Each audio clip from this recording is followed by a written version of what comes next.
Os dons do Espírito Santo cessaram? Não. Os dons de sinais, esse termo é comum na Bíblia, esses dons de sinais, a saber, profecia, apostolado, curas e milagres e línguas, esses dons encerraram ali com o ministério apostólico, indo aí um pouco além no início da igreja. Por quê? Principalmente porque atingiram o seu propósito. Isso nós podemos ver lá já em Hebreus 2, 3 e 4.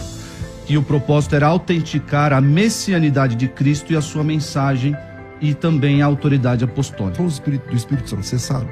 Não, os dons do Espírito Santo não cessaram, até porque a Bíblia não faz essa diferença entre ordinário e extraordinário. O cessacionismo faz essa diferenciação para parecer bíblica, mas o cessacionismo não é uma crença bíblica, são ideais através até da história da igreja, na diminuição de alguns dons, pela falta de incentivo e desobediência às escrituras, pois ela manda buscar os dons, desejar os dons e não deixar o dom morrer. Através das escrituras, em nenhum momento o Novo Testamento afirma que os dons cessaram ou que os dons cessariam antes da vinda do Senhor Jesus. Quando nós temos encerrada a Escritura, eu vou partir para um outro argumento, mas quando nós temos encerrada a Escritura, esse momento de revelação divina, ele encerra, ele termina.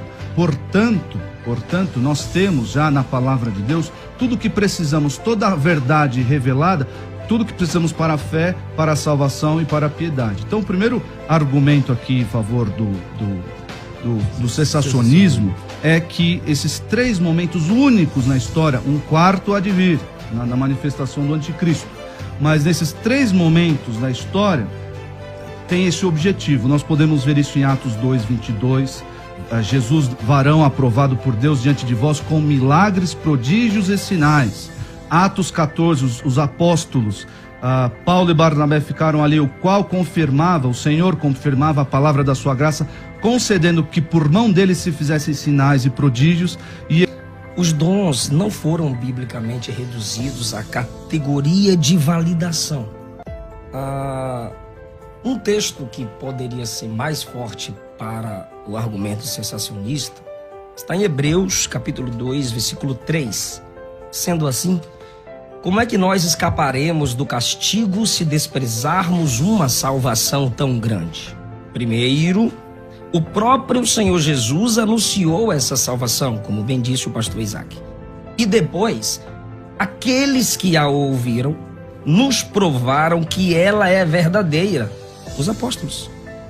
Ao mesmo tempo, enquanto eles pregavam a mensagem aprendida com Cristo Jesus, ao mesmo tempo, enquanto pregavam, por meio de sinais de poder, maravilhas e muitos tipos de milagres, Deus confirmou o testemunho deles. Ponto. E de acordo com a sua vontade, distribuiu também os dons do Espírito Santo. Já é uma categoria diferente. Os sinais, milagres operados pelos apóstolos, concordo com o pastor, biblicamente estão validando a mensagem deles nos sinais, muitos tipos de milagres. Mas como o tema é os dons do Espírito Santo cessaram, os dons do Espírito Santo cessaram, veja a continuação do texto. E de acordo com a sua vontade, é a mesma expressão usada em 1 Coríntios capítulo 12, ele distribuiu os dons do Espírito Santo. O fato do verbo estar conjugado no passado não quer dizer que ele fez e não faz mais. O verbo conjugado no passado que ele fez está simplesmente dizendo que aconteceu. Está testificando algo que aconteceu. Então, o papel singular dos milagres não foi apenas credenciar um mensageiro ungido. Senão Jesus faria o milagre na frente de Herodes, Lucas 23:8, quando Herodes desejou.